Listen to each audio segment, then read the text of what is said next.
Okay, I think I'm recording. Welcome to Power BI, nibble number 5, gloriously abusing the DAX switch statement.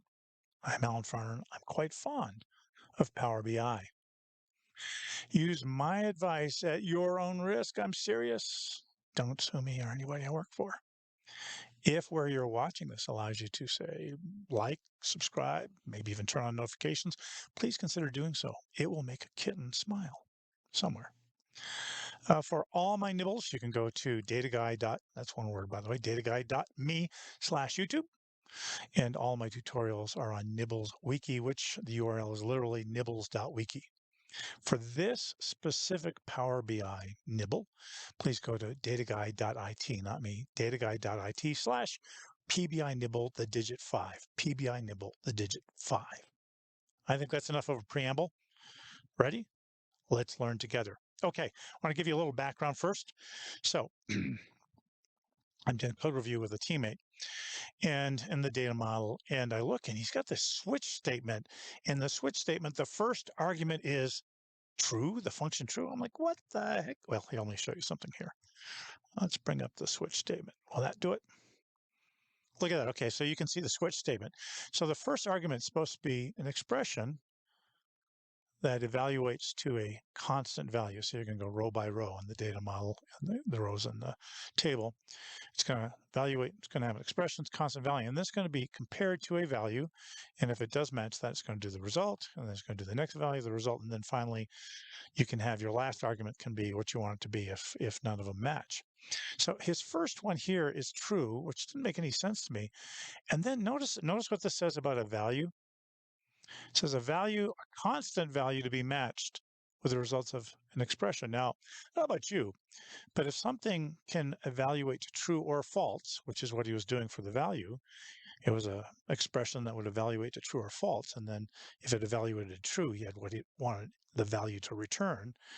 That's not a constant value. It may be a limited collection of opportunities or options, I should say, not opportunities, but that's not constant. But before I was smart enough not to say, hey, what are you doing? You're doing something wrong because you know what? It was working. He was getting the right answer. So I think I didn't ask him, and I'm not mentioning his name because not everybody is so excited about being on the internet as I am, and I didn't ask him. I suspect this is where he found it. So exceltown.com. I put the URL for the documentation and for this there, but I think this is where he got it, and it was pretty neat. So now let's look at kind of what this means. Why would you want to do that? Why is it so great? Because generally, if you're going to get in a case like this, you're going to do nested if statements. And when you do nested if statements, let's go ahead and look at one. When you do nested if statements, they are quite complex. They're hard to follow. And yeah, it's true. You can go, okay, I'll take this one here, right? So I'm going to do my first check, which is this one. And if it returns true, I'm going to say, oh no. But then I'm going to do my second check. And if it returns, I'm going to go, and let me do this escape. Otherwise, I'm about to change it. All right. Am I the only one who does that? Grab something without meaning to with the mouse. Then I'm going to do egad. And then finally, I'm going to do the last one. And it'll fall through if the last one doesn't match. This last one here, it'll fall through to meh. Okay. It's hard to, I mean, this is not as deep as some nested ifs might go. The best you can do is you do like, okay, I'm going to look at the parentheses here and see, like if I select that one, it's going to highlight its equivalent over here. If I select this one, oops, went too many in, got that one. You can even see selecting them can be difficult in and of itself. I can see it's there. So it's hard. Now, in fairness, you can improve it by actually doing shift enter to go to the next line and then tab to put things in so that they align. Well, I don't know how you do your indentations, but this at least work. And yeah, it's easier to see. You've got the first one here. If this is true, then I'm going to go, oh, no. Otherwise, I'm going to try the second one. If it's true, I'm going to say ECAD and then on through. But you're still bouncing around and trying to figure out where it is. It becomes a little easier to understand, but it's not pretty.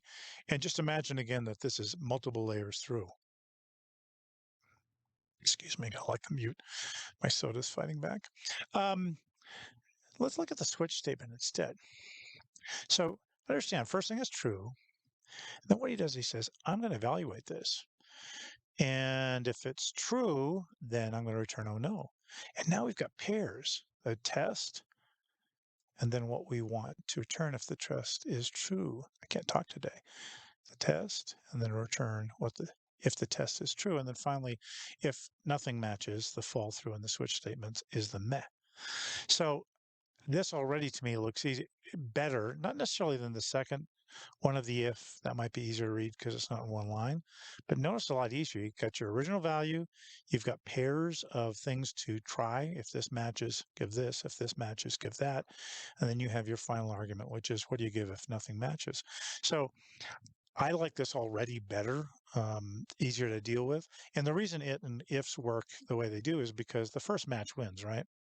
So even if you have something here and the value then will also match this, well, I should say here, or match down further here, it's going to go with the first one. The first one wins, and you don't keep going down unless the first one doesn't match. Same thing was true with the if, right? If the first if here matches, you're not going to go to the second if. But let's again look. So we've got this, which again is a little hard to see. Let's look at the one where it's indented. Now this gets really nice, doesn't it? Got the thing against true again. Here's my first check. Here's my first return. Here's my second check. Here's my second return. Here's my third check. Here's my third return. And then I've got my default. Isn't that beautiful? Isn't that beautiful? I love it. It is. This is not what the switch statement was made to be, but it's if you've ever programmed, say, in C, and I'd have to think about some of the other languages. This is a lot. It looks a lot more like the C, although the C I'd probably put the colon and the value return on the end. But this is getting a lot more like a switch statement in C. Although you, again in C you could use like a normal switch, so I probably shouldn't say that. But this is awesome. Yes, it's abusing the switch statement, but it works and it's beautiful, especially compared to what you would do with an if statement. Ugh, it would be awful. It would be awful. Um, so what do you think? I love it. Obviously, you could hear that. Couple things. Actually, I should go back. Let's come back here just real quick. So let's show you. Whenever I'm going to bundle this up. There's data. I just pulled the data you're seeing here. I pulled down from a government website. I'll bundle it all up. Anytime you take one of my solutions, if it has source data, go into, where are we? Transform data. This is how I prefer to go into parameters. To me, it's easier to see. And then go into parameters and set the source data directory to your source data. And don't forget to put on the end here. Let's see if I can get it to scroll over. Yep, there we go. Put on the final slant. I'm too lazy. I don't put logic in the code to figure out if it needs a slant or not. So make sure you do that. The other thing I can't tell you when you look at this, I don't know if this, oops, wrong one.